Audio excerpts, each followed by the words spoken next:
E aí como é que começou o plano, que foi o plano que eles sempre tentaram colocar em prática e que agora é em prática?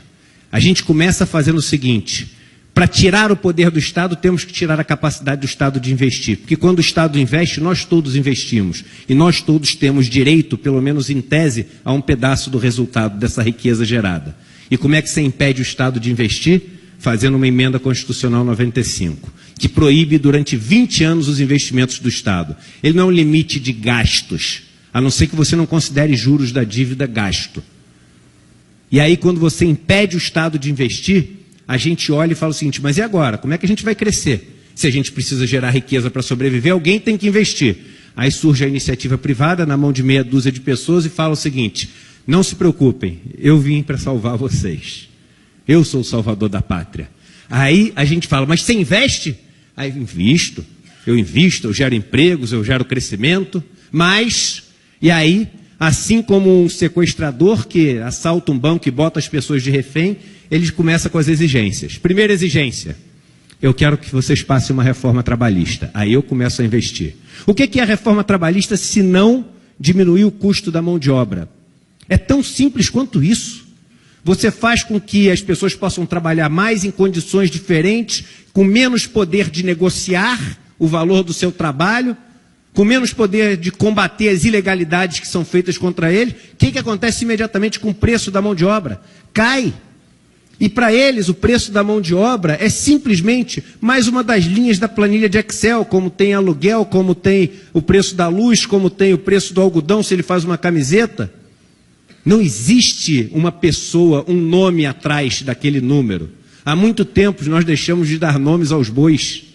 Eu, quando era pequeno, meu avô tinha uma fazenda e ele falava assim: nunca dê um nome ao boi, porque senão você não consegue matar. A gente parou de dar nome aos bois e hoje a gente mata, sem preocupação. Somos todos números de uma planilha de Excel, sujeitos a cortes, emendas e contas de chegada. E aí a gente passa a reforma trabalhista e fala: solta o refém, por favor. Ele fala: não, só solto quando você passar uma reforma da Previdência. E aí a gente passa a reforma da Previdência. E ele não vai investir, porque ele só vai fazer quando a gente passar a reforma tributária. E a gente vai fazer a reforma tributária. E ele não vai passar só quando a gente fizer uma reforma administrativa e diminuir o tamanho do Estado. E quando tiver feito tudo isso, ele não vai investir. E vai falar o seguinte: na verdade, o que precisa é o Estado voltar a investir para induzir. E aí vai cair a emenda constitucional 95. Mas quando ela cair, todos os mecanismos foram feitos para não cair nada da riqueza que for gerada na mão do trabalhador, na mão daquelas pessoas que geram a riqueza. E vão cair só na mão dessas pessoas que concentram já todo o capital do Brasil.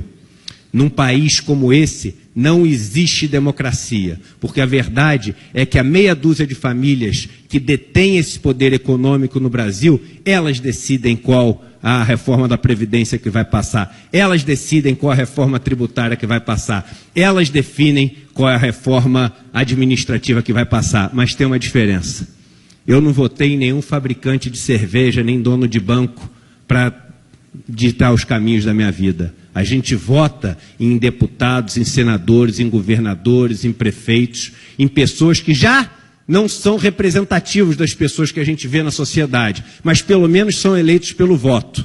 Agora, não são esses empresários que devem ditar os caminhos que a gente deve seguir. E enquanto a gente acumular essa riqueza, esse capital na mão dessas pessoas, a gente vai ter uma falsa impressão de que os rumos desse país vão estar sendo tomados pelas pessoas que foram votadas, mas vão estar sendo tomados por aquelas pessoas que detêm mais o dinheiro. A gente vive num país onde cada CPF não vale um voto, cada real vale um voto, quando a gente está falando sobre os caminhos que vão ser decididos para a gente seguir. E é isso que a gente tem que mudar para poder viver num país mais democrático. É isso aí, muito obrigado.